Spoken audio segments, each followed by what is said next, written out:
Que aigre, Mi? Tu veux que l'on crée une intrigue factice pour lier les 4 derniers épisodes? Ah non, c'est pas ça. Attends, on la refait. Que aigre, Mi? Tu veux qu'on parte à la recherche des derniers films que je n'ai pas encore vus? Vite! Allons prendre la Batmobile! Le bus. Allons vite prendre le bus. Bonjour et bienvenue dans Pas encore vu, saison 2, épisode 9. On me demande souvent comment je choisis les films. Dans la liste des films que j'ai déjà vus, il y en a des plus marquants que d'autres, et cela m'aide à faire une sélection. Dans un recoin de ce monde, un film d'animation japonais de Sunao Katabuchi. Vous vous souvenez peut-être d'un animé Sherlock Holmes version chien. Il a permis de révéler Miyazaki. Le réalisateur de Dans un recoin de ce monde a travaillé en tant que scénariste sur cette série. Le film retrace l'histoire d'une jeune femme qui quitte Hiroshima pour suivre son mari dans une autre ville du Japon. Il adopte le point de vue des habitants du Japon durant la Seconde Guerre mondiale. On pense forcément à Le vent se lève et au très dur Tombeau des Lucioles des studios Ghibli.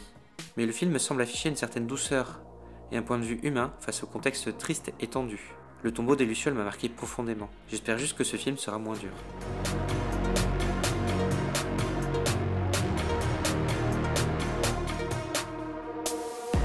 Mother, un thriller américain de Darren Aronofsky avec Jennifer Lawrence et Javier Bardem. Je suis intrigué par le point de départ mystérieux de ce film. Je suis intrigué parce que j'aime beaucoup les acteurs. Les films d'Aronofsky parlent des limites du corps et de l'esprit. C'était le cas dans The Wrestler, Black Swan et Requiem for a Dream. Ce sont des films au visuel très fort, marquants, dérangeants. Les héros de ces films sont victimes de leurs contraintes physiques et mentales. Elles les empêchent d'accéder à un objectif, un idéal. Requiem for a Dream m'a marqué profondément. J'espère juste que le film sera moins perturbant. Ça est un film d'horreur américain d'Andy Muschietti, une adaptation du roman de Stephen King. Si je vous dis, dans une ville du Maine, un groupe d'enfants lutte contre leur peur, qui se matérialise sous la forme du clown Gripsou, ou Pennywise en VO. On pense tous au téléfilm Ça. C'est une série B produite pour la télé, un mix entre Bazar et Stand By Me. Stephen King possède une écriture efficace et très visuelle.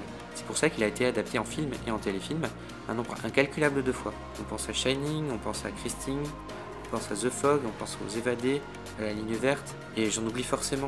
Et dans le lot, il y a aussi Dreamcatcher et d'autres films nuls. Andy Muschietti avait réalisé Mama. Je me souviens d'un film très beau, mais pas très terrifiant. Ça, le téléfilm m'a marqué profondément.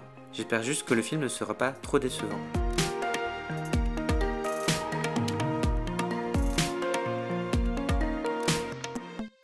En partant des films marquants que j'ai déjà vus, j'ai pu trouver des films intéressants que je n'ai pas encore vus. Et vous, avez-vous trouvé vos films de septembre? On en parle sur les réseaux sociaux, Facebook ou Twitter, ou dans les commentaires de cette vidéo. Moi je continue mes recherches. On se retrouve le mois prochain pour de nouveaux films, et d'ici là, allez au cinéma.